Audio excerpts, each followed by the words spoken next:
जे काल माझ्याबद्दल वक्तव्य केलं गेलं आहे, कारण मी थोडंसं माझ्या पार्श्वभूमीबद्दल दोन बोलले आहे मी तुमच्या पत्रकारांशी सगळ्या आपल्या.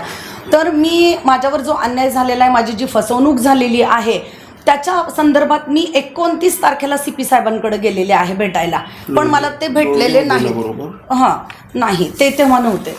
आणि मग आम्ही ह्याला गेलो 30 तारखेला. मग मला सांगितलं की तुम्ही तुमचा रीतसर अर्ज द्या.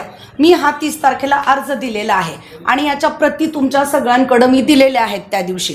आणि जेव्हा मी अर्ज दिल्यानंतर 1 तारखेला मी मुलाखत दिली की मला कोणी भेटत नाही आहे, पोलीस प्रशासन मला मदत करत नाही आहे, हे जेव्हा मी पत्रकार लोकांना सांगितलं आणि माझी ही जी क्लिप व्हायरल झाली, तुमची जी बातमी लागली सगळीकडं, ते घाबरून त्यांनी 2 तारखेला ऑनलाईन बसून जो अन्नत्याग आंदोलन करतोय सुहास कदम, हा जाग्यावर बसून त्यानं ऑनलाईन माझी तक्रार दाखल केलेली आहे. का बरं? त्यानं पोलीस स्टेशनमध्ये जायचं होतं. माझे स्क्रीनशॉट जर त्याच्याकडे आहेत तर त्यानं ते तिथं द्यायचे होते. पोलिसांना ती तक्रार घ्यावीच लागली असती.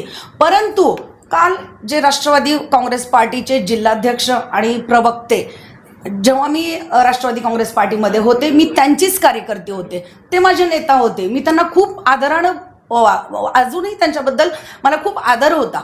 परंतु त्यांनी काल माझ्याबद्दल येऊन एक वाईट वक्तव्य इथं केलंय की सायरा शेख ही व्याजानं पैसे देते आणि तो तिचा व्यवसाय आहे. हे फार चुकीचं बोलले. ते एखाद्या महिलेबद्दल बोलताना त्यांनी असं नाही बोलायला पाहिजे होतं. आणि ह्यांचं जे हे आंदोलन आहे ना, त्याचं जे राजकारण करतायत ते एखाद्या महिलेला घेऊन त्यांनी राजकारण करू नये.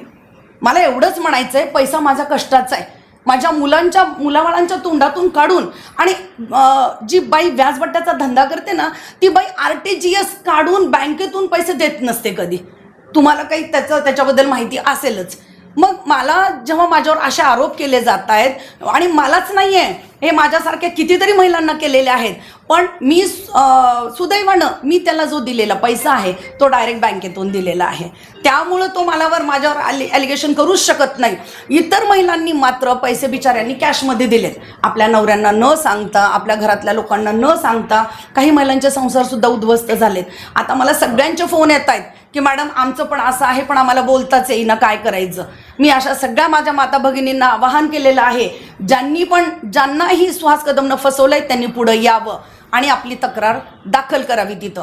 आणि उमेश पाटलांबद्दल मी आता एवढंच म्हणेन की आदरणीय दादा, मला एवढं सांगावंसं वाटतं की एखाद्या महिलेला समोर उभा करून राजकारण करू नका. जे तुम्ही स्वतः केलेलं आहे, अणगरमध्ये बसून तुम्ही अणगरचं जे राजकारण आहे ना, थिटेबाईसारख्या बाईला समोर आणून तुम्ही राजकारण केलं, तसं माझ्याशी करू नका. आणि मी कुणाच्या हातचं भावलं बिलकुल नाही आहे. त्यांनी प्रशासनाबद्दल पण बोललेले आहेत की प्रशासनानं, पोलीस डिपार्टमेंटनं हिला हाताशी धरलंय. आणि माझ्या मोबाईलमध्ये जेव्हा मी 1 तारखेला तुम्हा सगळ्यांना बाईट दिली होती माझी, तेव्हा त्यांचा मला संध्याकाळी लगेच फोन आला. मला ह्या फोनची अपेक्षा होती की मला कुणाचा नाही, फक्त उमेश पाटलांचा फोन येणार, कारण उमेश पाटलांचा कार्यकर्ता हा सुहास कदम आहे. सुहास कदमच्या आंदोलनाबद्दल लोकांशी जेव्हा चर्चा होते तेव्हा हेच ऐकलं जातं, सुहास कदम हा उमेश पाटलांचा वसूलदार आहे, दलाल आहे. हे सगळं करणारा सुहास कदम आहे. मग नेता आहे, उठून तर येणारच. कुठलाही नेता आलेला नाही, पण उमेश पाटील मात्र नक्की इथं उपस्थित झालेले आहेत काल. आणि मला त्यांचा धमकीवाजा फोन आलेला आहे 1 तारखेच्या संध्याकाळी. आणि त्या फोनमध्ये ते म्हणतायत मला की तुला हे सगळं करायला कोण लावतंय? संतोष पवार आणि कल्याण शेट्टी हे तुझ्या पाठीमागं आहेत आणि त्यांचं ऐकून तू करतेस. मी म्हटलं मला कुणी करायला लावलेलं नाही, माझा जीव जळतोय, माझं घर जळालंय म्हणून मी आलेली आहे इथं. आणि माझ्यासारख्या इतर महिलांची इथं फसवणूक होऊ नये एवढीच माझी इच्छा आहे. आणि उमेश पाटलांना मी जाता जाता एवढंच सांगेन, त्यांना माझा एक निरोप असेल त्यांच्यासाठी, की त्यांनी एका महिलेला काल प्रेसमध्ये नको त्या विषयावर त्यांनी बदनामी केलेली आहे.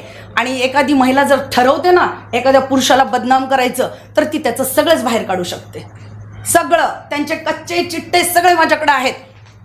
सेकंड टाइम त्यांनी सायरा शेखचं नाव घेऊन प्रेसवाल्यांसमोर, जर माझ्या माध्यमांसमोर जर काही बदनामी करण्याचा प्रयत्न केला, तर उमेश पाटलांचं मी सगळं वाभाडं बाहेर काढल्याशिवाय राहणार नाही.